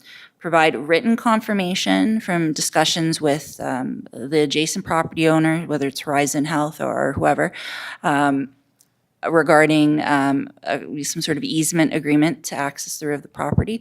If they agree, you're required to prepare an agreement and plan, register it on title, develop a parking plan, submit it, and implement it. So provide on-site parking, and then also to provide, as part of your building permit application, written proof that you've applied for affordable housing units with the province. perfect. All right. That was a tough one, but I'm looking forward to seeing some positive movement on that, those buildings that have been empty for too long. So at this point, item 5.2, this application is located at 183 Main Street and 8 Elgin Street. The applicant is Jill Higgins on behalf of the landowner, Madeep Singh. This is an application for PAC variance to vary both the minimum lot requirement and the parking requirement. The committee's jurisdiction on this matter is to render a decision on the proposed variance. I'll ask your Mattson to give staff recommendation, please. Thank you. Let me just make sure it comes up first here. So good afternoon, Chair and Committee. Before you is an application for 183 Main Street and 8 Elgin Street. This application is to develop the site as 15 stacked townhouse/multi-unit dwellings, and the applicant is seeking 2 variances to support this proposal. The first is a 23% increase to the minimum lot area requirement, and then so the zoning bylaw establishes lot area on a per unit basis tied to bedroom count for this zone, and the proposed mix would require 775 square meters of lot area, while the subject lot only measures 596. The second variance is for the parking requirement. The bylaw requires 12 stalls to serve this development, and the applicant is proposing the single accessible stall and seeking variance for the remaining 11. The subject site is on the city's Old North End and fronts onto 3 streets. It's Main Street, Elgin, and Metcalfe. And Transit Route 24 makes a stop very close by, and it's approximately about 500 meters away from the main transit hub on Main Street and near our new active bike lanes. There are currently 2 vacant and derelict buildings on the site that would need to be demolished to make room for this project. The single proposed stall would occupy the only current parking space on the site, just off of Metcalf Street. And the applicant is proposing a stacked townhouse model, which would see the first level accessed via private entrance on Elgin Street, and then due to grade change across the site, the upper 2 units would be accessed from the rear of the lot along a walkway. And then you would have 5 of these placed side by side, all with exterior entrances. While the applicant has indicated 5 units would be affordable, which usually allows for relaxations to the parking requirements, they don't currently meet the bylaw definition. In the above image, you can see the site as it exists today. So this first image is looking down Elgin Street, and this is the first of the 2 buildings, the second one in the rear there. That second smaller image is just to show that there is a massive grade change from the front of the site to the rear and the neighboring site. And then this third photo is just that other corner near Metcalf, and it shows kind of the rock with the parking sitting above it. The municipal plan has designated this site as medium to high density residential, and it is inside an intensification area where we want to see development located. This designation permits a range of housing typologies, and the goal is to achieve a minimum residential density of 45 units per hectare across the entire intensification area. The proposal itself would create an approximate density of 250 units per hectare. The site is zoned urban center residential, which is found in our uptown area and our north end. They're kind of like urban nodes, and it accommodates a range of residential typologies. And again, it calculates density based on bedroom size, like count, so 1 bedroom, 2 bedroom, 3 bedroom. And by using this calculation, the proposed density would require 775 square meters, whereas the lot only is 596. The RC zone is established as the city's highest density urban classification, supporting approximately 155 units per hectare for 2 bedrooms and 220 units per hectare for 1 bedroom units. These are firmly within the high density territory for calculations. And as said, the zone also requires 1 parking stall per residential unit with a reduction of 20% for being in that intensification zone. And the applicant has only proposed the 1 existing parking stall that would be accessible. And when parking is required for an accessible unit and there is the availability for it, it cannot be varied for accessible units. A neighborhood letter was mailed out on March 23rd. Due to this being bumped from the previous PAC, a new letter was sent out on April 24th, reflecting today's date. We received 2 letters in opposition. As this is just a PAC subject and there is no public hearing before council, no website ad was created. So the application is generally consistent with the municipal plan objectives for redevelopment within a designated urban intensification area. No objections were raised by service departments, and the 2 variances before you are for that 23% increase in density and the reduction of 11 parking stalls. The request does fall under the jurisdiction of the Planning Advisory Committee for review and decision, and you may approve with conditions, or you may deny the variances. Thank you. Thank you. Committee members have any questions at this time for staff? Peter, go ahead. Do we have any sense as to how many units are on the lot as it stands right now? From our records. The buildings that need to come Yeah, from down. our records, it was 8 units. 8 units. And how many are we looking to add? 15? We're looking to have 15 total. Thank you. Thank you. Phil? On that question is, how many parking spots were there before? There was the 1 existing spot 1 before. existing for the 8? Yes. Okay, thanks. Thank you. I'll now call upon the applicant to come forward. If you could state your name, and if you're in favor of staff recommendations, which I don't think there is one. And yes. Sorry, that took me way too long. No And worries. remind you that you have 10 minutes. Yes, okay. Jill Higgins, JH Architecture. Can you hear me? Yeah. Okay. So the property, as discussed by Yeva, is on the corner of, does that go? Oh, it's coming up? Okay. On the corner of Main Street, Elgin, and Metcalf. It's a non-typical site where it's very long and skinny, and it slopes from Main Street all the way up to Metcalf, and then slopes from the rear of the site to Elgin Street. So in doing so, how do I move it to the next sheet? Okay. This is kind of an overall massing of the site. So you can see the grade change with that one parking spot at the back, the two large buildings that are there that currently have the 8 units. And then you can start seeing kind of the grade change that's happening on the site as we go down. So this is, I took some photos today, just showing the existing street and the streetscape that's going along there.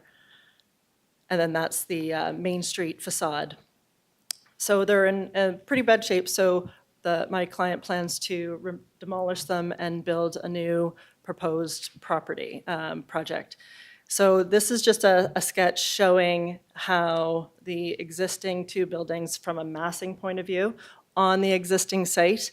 So between the existing buildings and our new proposed building, there's only a difference of 100 square feet of actual massing on that floor plate going up that street. We did look at off-street parking for this project, and we looked at it from at the corner of Main Street, removing one full tower of units, of stacks of units, and putting in 3 parking spots. But as you see, so this current street has on-street parking. So when you put in, say, 3 parking spots close to Main Street, first of all, it's really close to the corner, which would be dangerous. And then if you put it up at the end towards Metcalf Street and put 3 units in, you're actually deleting an on-street parking. So then you're only accumulating 2 parking spots. And that's also, if we go back to the images, the big rock mound there. From a grading point of view. So our plan is to create a townhouse-style project. It's still a multi-unit, but looks like a townhouse. So it's a step project going up the street. Each unit on the Elgin Street each have their own door. And then on the rear of the property, you access the back of it, and they each have their own door, each accessing their own unit. So everyone will have their own front door. So it's a little bit of a different type of project where there's no common common indoor space, no stairs, staircases, that sort of stuff. They're just each individual units with each individual front doors. So it's a little bit of a different approach. So it kind of goes in with the context of the surrounding areas and in that townhouse style approach. I think that's it for this. If anyone has any questions?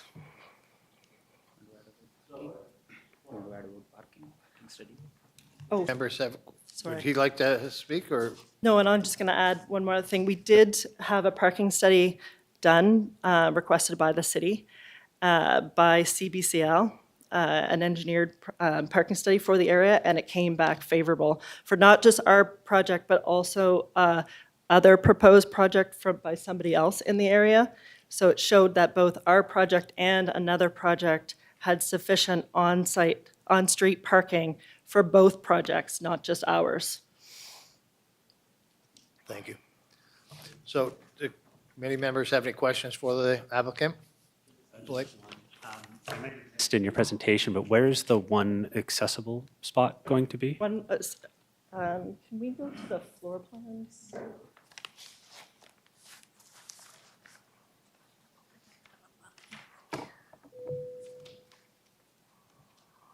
Oh, I closed it, sorry, give me one.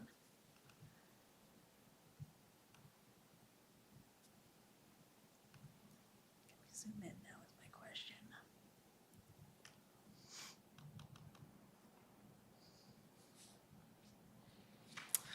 It's up at the top there.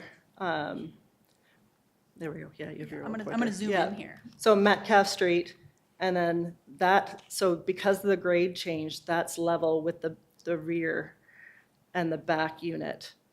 So then that unit, the very first unit at the rear is the barrier-free unit. You're welcome. I don't know if this is for you or the gentleman beside you. Is he the owner? Yes. Yes, Has this property been purchased already? yes. So yeah, we purchased this property in 2023. So you own the property? Yes, I own the Okay, property. good, perfect. Chair, when would you start? When is proposed finish date? And are you going to, is this going to be phases? So once you get a couple of units done, somebody will move in? Or is this an all or nothing? So it's all, so we are doing all the units at the same time. Okay, and when would you start? When is projected? We actually plan to head start, like have already started, because we actually started our application to the city in October. Well, originally his was actually of May of 2024. And then there was a redesign done with myself. And then, so we started with the city in October of 2025. And with the different process going on, we have not been able to get to where we need to get to in order to put shovels in the ground.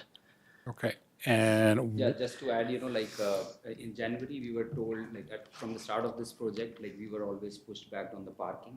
And that's where I went and did the parking study out of our, as a developer, I did the parking study. And January, we met with the city staff and the transport, the traffic engineer, the department. And it came back with positive, and they were like, yeah, we will be ready to approve the plan. I already have the builder ready. Fundy Engineering is doing the drawings. Chill is there. We have we can get shovels on the ground within. If we get the variance right now, we can get it going within 4 weeks. And I already have a strong financing. I just recently got approved for a CI for a CMHC MLI selector as well. So we have everything ready. We are just waiting for this approval. perfect, thank you.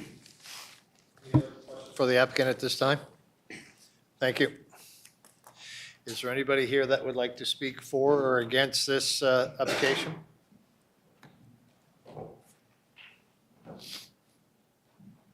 You could state your name, please. My name is Brock Merchant. I'm with St. Croix Construction. I would be the builder for Mandeep's project, and to answer your question, the day we start breaking ground, we'd be about 14 months from start to finish. Thank you. And it's all local guys, so I'm from the area. Thank you. Any other questions for this? Thank you. Is there anybody else that would like to speak for or against this application? Second time, is there anybody that would like to speak for or against this application? Third and final time, is there anybody who'd like to speak for or against this application? I'll now close. Again, just, did anybody have any questions for the applicant at this time before we close up public I hearing? do have one quick question. Just related to the parking, you showed that great big mass of rock. Had you guys examined maybe blasting that out in order to create some possible spots? Yeah, so I did that sketch. Maybe she can bring it back. So the problem with doing that, and I showed where the parking was up at the corner of Metcalf and Elgin, it becomes too close to that corner of Metcalf. So if you see example number 2, and it also deletes one of the on-street parking. So you're only gaining 2 parking spots, and then also the entrance is really close to Metcalf, so it gets a little bit tricky. But that's not a bad thing in my mind, because And that's deleting it was 3, 1 for 8 previously. right? If you were able to produce 2, So then it's that also made, deleting 3 units, so that's going down to 12 units I as see. opposed to 15. So we're reducing, so what we would be doing is reducing 3 housing units and producing 2 parking spots. So. that- No, I understand. Just to put Yeah, that okay. in perspective. okay, thank you. Yeah. So the elevation change, he's on the contractor, so the elevation change, like that hill is very steep.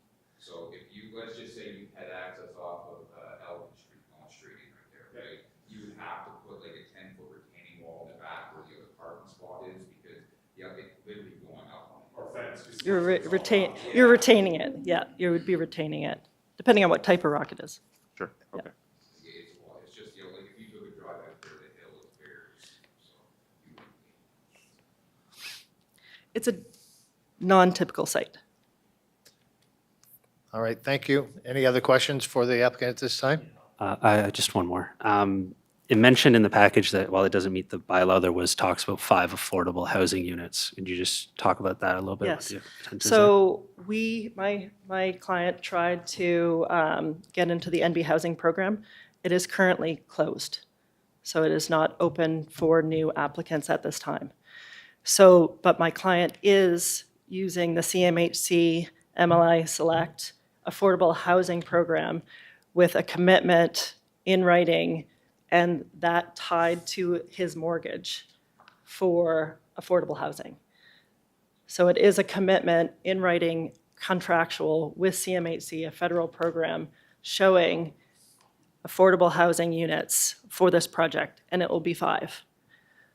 He will try to continue Yeah, with. so I do already have the written communication with the NB Housing. They told that the program is on hold for now, and they'll reach out to me whenever it's ready. I do have other multifamily apartments here where we do already have NB Housing, which we we do have units which are with NB Housing already. So we are very familiar with the program, but I think for the new build, it's on hold right now. All right, thank you.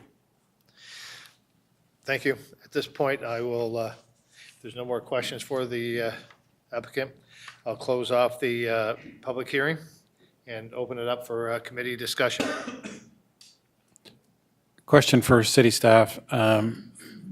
We looked at the parking study and where everybody's okay, city staff's Yes, the okay parking with- study was in favor of it, and city staff, the city engineers Perfect. said it was fine.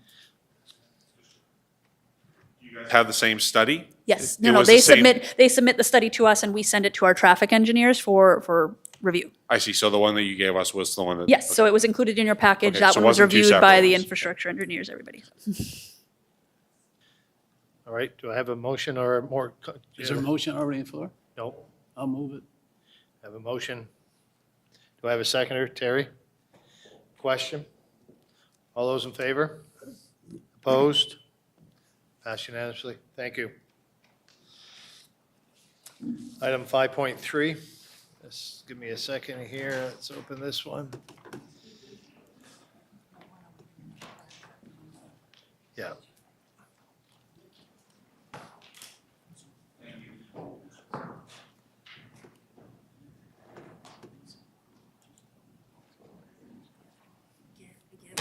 Remind the people to speak directly into the mic, like, don't be afraid to eat. Yeah. I really had a problem with Roseanne. All right, yeah. 5.3. This application is located at 88 Metcalf Street, 5 to 25 Albert Street, and 105, 135 Main Street. The applicant is Keith Brito on behalf of the landowner, Impact Developer St. John, Inc. This is an application for PAC variance to the lot requirements, the parking requirement, the amenity space requirement, landscaping requirement, and the front yard setback. The committee's jurisdiction on this matter is to render a decision on the proposed variance. Staff, I'll ask Irva Matheson to give a staff presentation. Good evening again. So as said before you is an application for a number of lots on Metcalf, Albert, and Main Street. There's quite a number of PIDs involved. So this is a development proposal for a site that would see 3 18-unit apartment buildings, which would create 44 total residential units, and the applicant is seeking 5 variances to support this proposal. As said, the first one would be an increase in the allowed density of about 8%. The proposal would require 2,895 square meters, and there's currently only 2,692.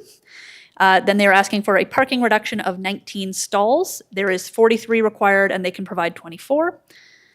The amenity space, they're asking for a 50% reduction from 7.5 square meters per unit to 3.75. And then there is a small variance for a reduction in the parking lot. Usually a parking lot paved area needs to be set back from another residential zone by 1.5 meters. They are looking for a reduction to 0.25 meters. And then they're also looking for a front yard setback from 1.5 to 0.3 just for those bay windows, and then 0.75 for a corner of building 2. Subject site is in the city's Old North End and fronts onto those 3 streets. Transit Route 24 does serve this one, and it's about 600 meters away from the main bus hub on Main Street. It is about 100 meters away from the last application. The site is currently vacant. There were former buildings on the site as late as 2018, and they were demolished. And the applicant is proposing to develop this whole site as one with 3 apartments. So here is an image of that corner of Metcalf and Albert Street. This is where the first building would be. And then this image is of kind of that L-shaped portion at the bottom on Main and Albert again. And this is where building 2 and 3 and the parking would be. The municipal plan has designated it as medium to high density residential, and it is inside that same intensification area. Again, the goal is to achieve a minimum gross residential density of 45 units per hectare across the entire intensification area itself, and this proposal would create a density of approximately 200 units per hectare. This site is zoned urban center residential. Again, this one would be based, a calculation for density would be based on the number of units and the number of bedrooms in those units. And so they do require a lot variance to allow for an 8% increase in density. It is, again, our highest density urban classification. And the numbers it generally supports are about 155 units per hectare for 2-bedroom and 222 units for a 1-bedroom units. So that 200 unit per hectare kind of perfectly falls within that alignment on our high density scale. The zone does require, again, 1 stall on site per residential unit with a relaxation of 20% in our intensification zone. And so with 54 units, that is 43 parking stalls required. They're proposing 24, and so they are providing 55% and asking for a reduction of 19 stalls. A neighborhood letter was mailed out on April 24th to all residents within 100 meters. We have received 4 letters in opposition. And again, as this is just a PAC subject, no public hearing before council, there was no website ad created. This application is consistent with the municipal plan's objective for redevelopment within intensification areas, and no objections have been raised by our service departments. The proposal, as said, requires these 5 variances as seen on screen, and consequently, staff are recommending approval of the variances. Thank you. Thank you. Committee members have any questions for staff at this time? Thank you. Oh, sorry. You mentioned 54 units or 44 units? So it's 54 units. That 40 number comes from the parking because of reductions in Yep. the intensification. They only need 43 parking stalls. Got it. Sorry, I got one more question here. I just want to know if this parking study was tied to that, the last So one? it was, I believe, done by the same company, and they were aware the other development was Right. happening, but it was done separately for this project alone. Okay. Thank you. At this time, I'll call upon the applicant, state your name, and if you're in agreement with staff recommendation.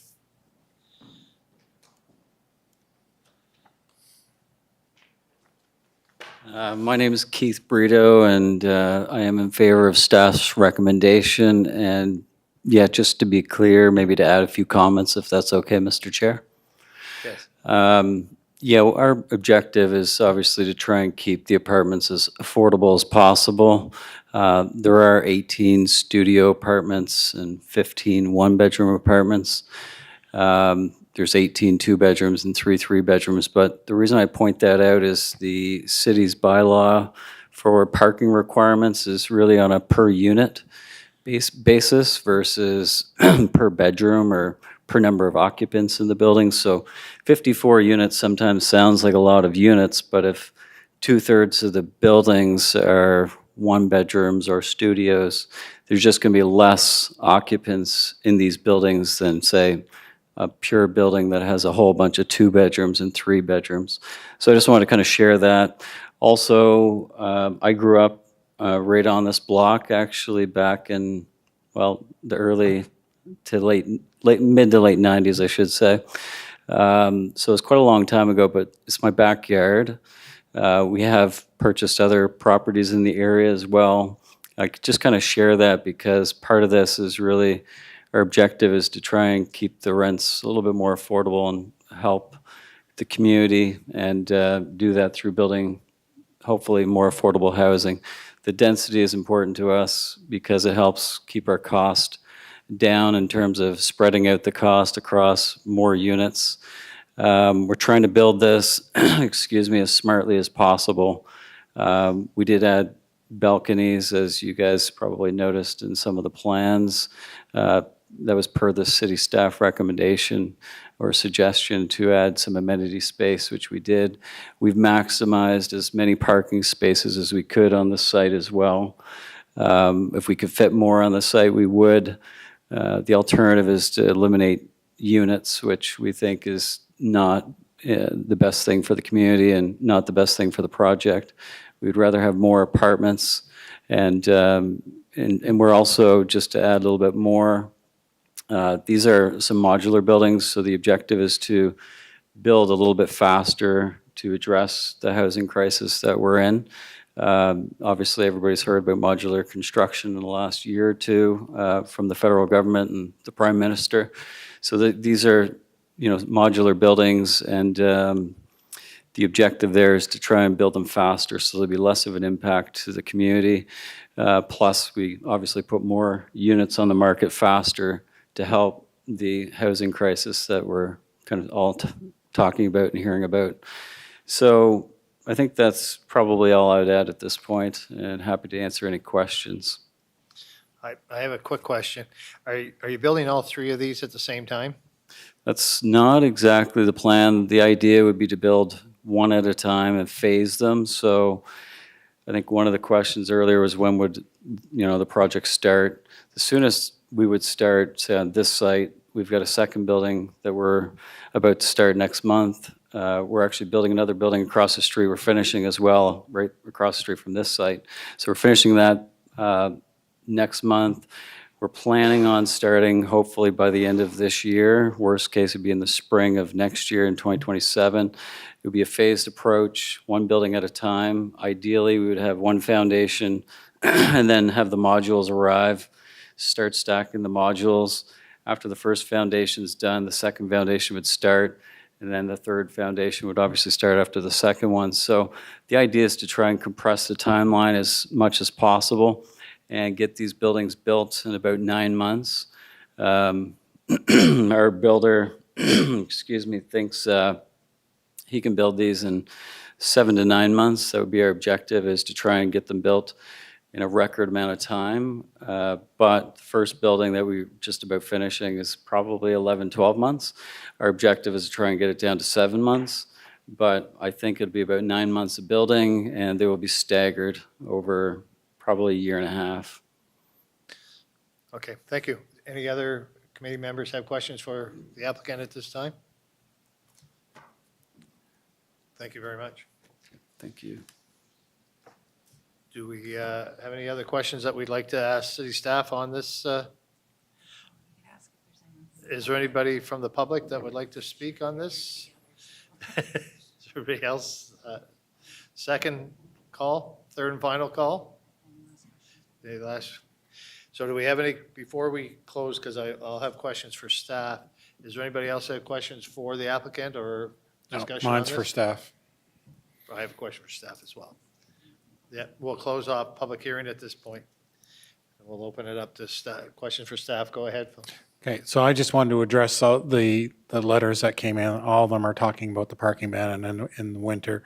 Some are talking about crime. I don't know that crime's going to increase with new builds. I wouldn't think so. But the parking ban, is there a contingency plan for snow removal? Is there a parking ban? Like what is going on over there now? Because I really don't know what's happening on the north end.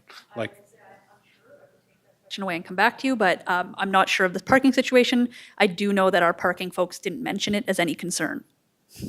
That They're all talking about parking bans on their letters, so I guess. I would say this is an area where traditionally it's been long, narrow lots. There's lots of places that don't have parking. People seem to find a way to deal with it. And again, our infrastructure and traffic department didn't leave any comments in regards to that. So Well, I know uptown, they just switch sides of the street. Is that probable for? So I look over at my infrastructure stroke. I know he's not traffic, but he may have. Who wasn't introduced tonight? So I will refer to the parking study that was completed for both of these developments. So CBCL conducted a study that assessed the parking supply in the overall area, 271 stalls.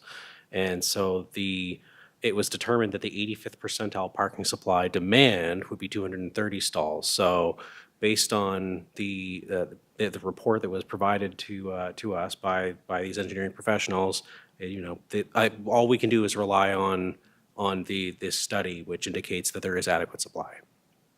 So, and I read that, and that all looks well and fine. I'm just addressing the letters with snow removal. When it snows, what are these I folks? think we would have to discuss the particular challenges with working around snow bans with parking. It's not something that was specifically addressed with the parking study, so that would need to. I would add too that the old North End plan was not addressed in this because it had not been adopted at the time this report was written. But going forward, there is going to be an overall kind of look into traffic and parking in the area that would address questions like that going forward as we focus on it. Okay. All right, thanks. That's all I had. Question, Blake, for the staff? Yeah, so the application mentions 18 of the units will be affordable. Is that the bylaw definition of 18 units? So they were not included in the report for calculation purposes because at this time they don't, Yep. but that can change before permit application stage. Any other questions for staff at this time? Thank you. At this time, I'll look for the committee to make recommendations. I've got a mover, a seconder by Blake. Any question? All those in favor? Opposed? Thank you. Unanimous. Good luck. Park in the old days, Keith. Where did you park in the old days? I was too young when I drive. Yeah, bullshit.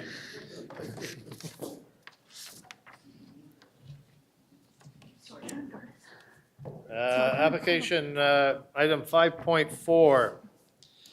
Closing on it, folks. Losing our audience. This application involves sections of land located in the intersections of Retail Drive and Ross Avenue and Retail Drive and Oakland Street. The applicant is Curtis Langell on behalf of the landowner, City of St. John. This is an application for the street vesting of the newly realigned portion of Retail Drive. The committee's jurisdiction on this matter is to give its views to Common Council concerning the vesting of public streets. Roseanne George, but you're not Roseanne. Thank you. I have replaced Roseanne. She went home sick, so please forgive me if I stutter over this a little bit. But this is for the Retail Drive and Rothsay Avenue area. I'm sure everybody here would recognize our new street. And this is just to formalize the street vesting as public street. So as you can see on the subdivision plan online, this involves a multitude of PIDs as part of our Retail Drive alignment. Pretty much the reconstructed street now needs to be formally vested as public street. The subject site consists of some parcels on either side of Oakland Street and one section of the newly constructed intersection of Retail Drive and Rothsay Avenue, and the other section on the corner of Oakland. The remnant portions of the subdivided parcels that border this, they would all be reconsolidated into other lots as need be. The proposed subdivision would minimize the number of street traffic intersections along Rothsay Ave, which it has done, and it has kind of just rerouted the former public street that would have been to the north of this. Here are some images of our lovely new reconstructed street in question. And here they are looking up towards Costco. Again, this is involving quite a few sites as we just formalize and kind of consolidate and realign the subdivision itself. There are a couple of different designations under the municipal plan due to multiple PIDs being involved. Part of that is corridor commercial and part is the regional retail center. The zoning itself also includes multiple districts. As soon as it's vested as public street, it would no longer be zoned. So not super relevant. Neighborhood letters were sent to all residents within 100 meters. We have received 3 letters in opposition. 2 of them were included in the report, and one was sent to you, I believe, after the report was published. Concerns raised in the letters were generally related to traffic generally, and as this is a purely vesting process and has already been reconstructed, there's not much to do to address them at this time. And as there is no public hearing before council, no website ad was created, but it will go to council for final consent. So we are recommending that you give your written views to council to vest it as common public street. Thank you. Thank you. Committee members have questions for staff at this time? Thank you. This time, I'll call upon the applicant. State your name, and if you're in favor of staff recommendation. Thank you, Mr. Chairman, committee members. My name is Curtis Langell. I manage the real estate for the city. I'm certainly in favor of the recommendation, and just reading over the three letters, I'll just make a few brief comments if I may. Some of them were concerned with development. Well, there is no development in this application. It's strictly street vesting. I think maybe they misunderstood that there was development proposals at this time. There may be down the road, and that would be brought to the planning staff at that time, but this is just strictly for the street vesting. Comments were made regarding access under retail turning left. That's the same access that was existing before with the older version of Retail Drive. And in fact, they also mentioned that it's not a street, it's a 4-lane highway. It was 4 lanes before. The only difference in this design versus the older design is it's zigzagging over to the one intersection with Rosse Ave, and also there's some flares at Rosse Ave intersection that would allow for faster traffic movement. I believe that's most of what was commented on in the letters submitted. I have no further things to add to this. Thank you. Committee members have any questions for the applicant at this time? Thank you. Is there anybody in the audience that would like to speak for or against this? No? No public hearing? Okay. It's only city staff. It's only city staff now, but, all right, so we're not closing off that committee. So, discussion by committee, do we have any questions or anything, or do we have a motion? You got a move, seconder Jordan. Question, all those in favor? Opposed? Thank you. New business. We do have one little thing that I'd like to discuss. And tonight is Councillor Jerry Lowe's last meeting as a councillor and as a member of PAC. And I, as a chair, would like to thank Councillor Lowe for your time and effort.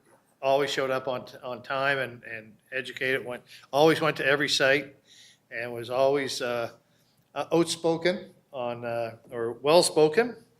You're going to be missed on the committee, and you've been a really very valuable member of the Plan Advisory. And, you know, like I always knew that Jerry had the best interests of the city. And I thank you for your effort and everything, Jerry, and wish you all the best.